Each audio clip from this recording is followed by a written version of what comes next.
Баршаңызға сәлем. Мен сіздерге мына Абайдың бас киімі деп, қазір бізде осы сәндік киім болып шығып жатыр. Бұны кез келген ер азамат та, қыз балдар да киетін болды. Осы киімді сіздерге қалай пішіп тігілуін көрсетем. Ұнаса лайк басып, подписаться етіп, колокольчикті басыңыздар. Келесі түсірілімді жіберіп алмау үшін Инстаграмға да тіркеліңіздер. Ол жерде де сіздерге көретін көптеген қызықты тігіндерді көріп үйрене аласыз. Достарыңызға, туған туыс бауырларыңызға да YouTube каналымда, Инстаграмда тарқата жүріңіз. Және де Айзада шебер курсына қазіргі таңда қабылдау жүріп жатыр. Ол жерде 0-ден бастап кішкентай баламан ересек адамдардың киімдерін үйретеміз. Мінекей қазір кеттік, қалай тігуін көрсетейін. Мінекей жаңа өлшем алдық.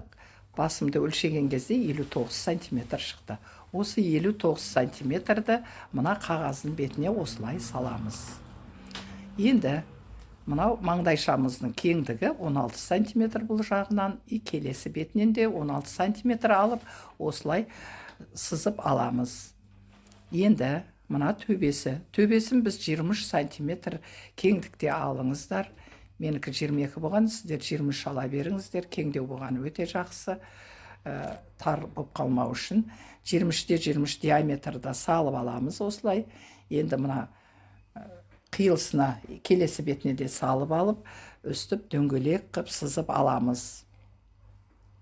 Енді бізге үйлеріңізде осы 23-те 23 или 22-де тарелкаларыңыз болса, сол тарелканы қойып, осыны дөңгелек қып сызып алуға болады. Қазір көрсетемін, ол тарелкамен қалай жұмыс істейді. Мына жері 8 сантиметр болады. 8-ді осылай қойып сызасыздар. Бұл біздің төбесін көтеруіне байланысты, қатты көтерілген онша болмайды. 6 манан 8-дің арасында үстіп ортасын кесіп алып тастап, үстіп бүктеп тігесіздер. Міне көрсеңіздер, төбесі көтеріңкі өте әдемі болып тұрады. Міне тура осылай болып тұрады. Жаңа болмаса, жаңа тарелканы қойып, тарелкамен дөңгелектеп алуларыңызға да болады. Көбісі бұлай дөңгелек шеңберді сыза алмайды, сол үшін қолдағы бар нәрсеменен сызып көріңіздер. Мінекей осылай оп-оңай, бұл 10-15 минутте тігілетін бас киім. Мұқият қарап, үйреніп алыңыздар. Мінекей біз сол екі алманан мынаны салып пішіп алдық. Бұл жартысы 8 сантиметр. 8 сантиметрді осылай алдым. Менікі мына рисункысы бар мата велюр. Мына жері 23, бұлай 23 болды. Ұзындығы жаңағы мына велюр матам 59 сантиметр еді. Биіктігі 8-9 сантиметр артық алды. Міне велюрдың теріс жағын қоямыз. Енді осының үстіне керекті заттарын қоямыз. Біз бұған паутинка кесіп дайындап қойдым. Бірінші паутинканы қойып, үстіне енді бұл киізімді қоямын.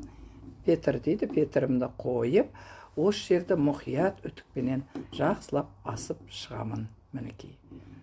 Үстіп қойып, үтіктеп аламыз.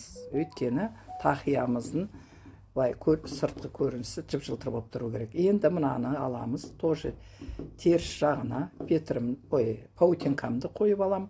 Одан кейін мен жаңа киіз петрім қойып, бұны да осылай үтіктеп шығамыз. Мұқият қарасаңыз, өте жеңіл. Міне қазір осылай үтіктеп аламыз, теріс қоямыз, паутинка қоямыз, киізді қойып, парабой үтікпенен әдемілеп су шашып тұрып үтіктейміз. Сіздер марлы қойып, суланған марлыманан үтіктеп аласыздар, матаманан.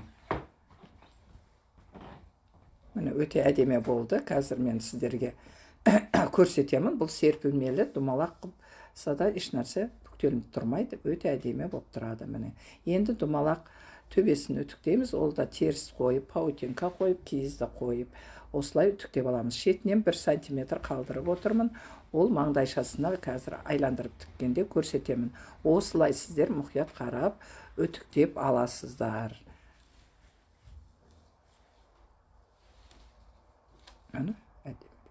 Міне біз бәрін үтіктеп дайындап алдық. Енді біз бұны арты оң жағы міне теріс жағы. Осы жерге біз лекалымызды қойып, мына біздің 8 сантиметрімізді былай бүктеп, арасын сызып аламыз. Тура осылай сызып алып, мінекей.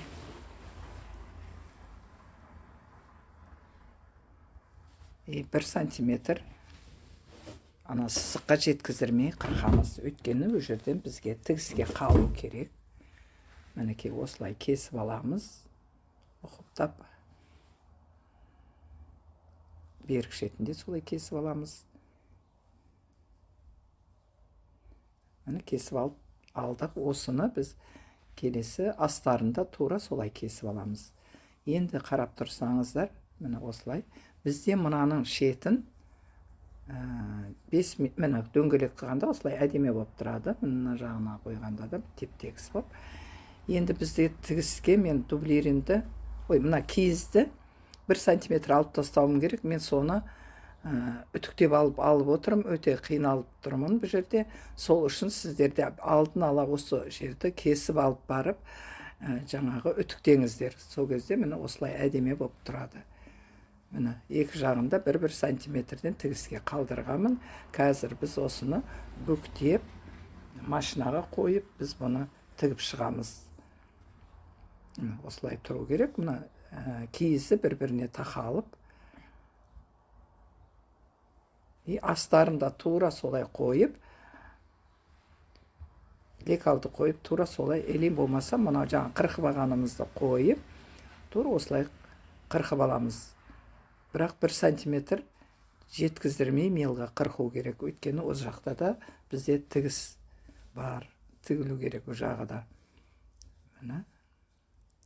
Мінекей дайын болды. Астары да, несі де. Қазір біз жаңағы осы ашық жерін көрсетем қалай тігетінін.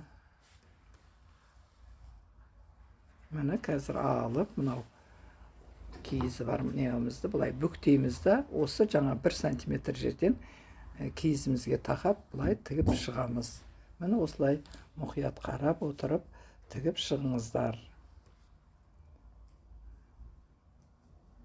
Менікі қолман 1-2 айландырып алмасам жаңағы тартпай қалады. Өйткені мына жағы биік, анағы пәс болғандықтан, сол үшін ұқыптап қарап тігіп шығыңыз. Міне біз дөңгелекпенен жаңа тақиямызды маңдайшасын жалғаймыз. Ол үшін көрдіңіздер, мынау тігістен бастаймыз. Ортадағы мына тіккен тігістен бастап, сол жерге шейін қазір біз осылай тігіп шығамыз. Міне жаңа сіздерге айттым, 1 сантиметр қалдыр дегенім осы киіздің түбінен тігіп шығамыз осылай. Қазір менде артық жайын кесіп тастаймын мына жерден. Сөйтіп, бұл жерде тігісін бір-біріне қойып, қазір тігіп шығамын. Ажыратып атырмын жаңа неден. Енді мінекей осылай тігіп шығасыз. Міне мен тігіп шықтым. Енді бұлай шығарып аламыз.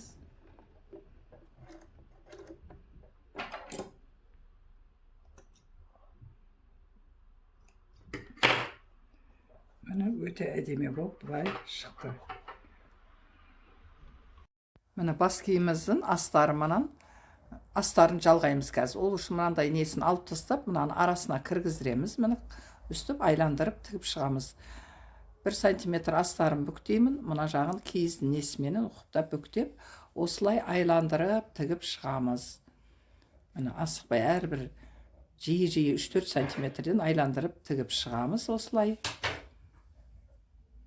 Мінекей қыздар тіккен бас киімімізді аяқтадық. Өте сәнді әдемі болып тұр. Екі шетіне мен дайын орнамент жабыстыра салдым. Сіздер әртүрлі салпаншақ алып, соны тігіп алсаңыздар өте керемет әдемі сәнді киім болады. Бұл бас киімді ер азаматтарға да тігуге болады.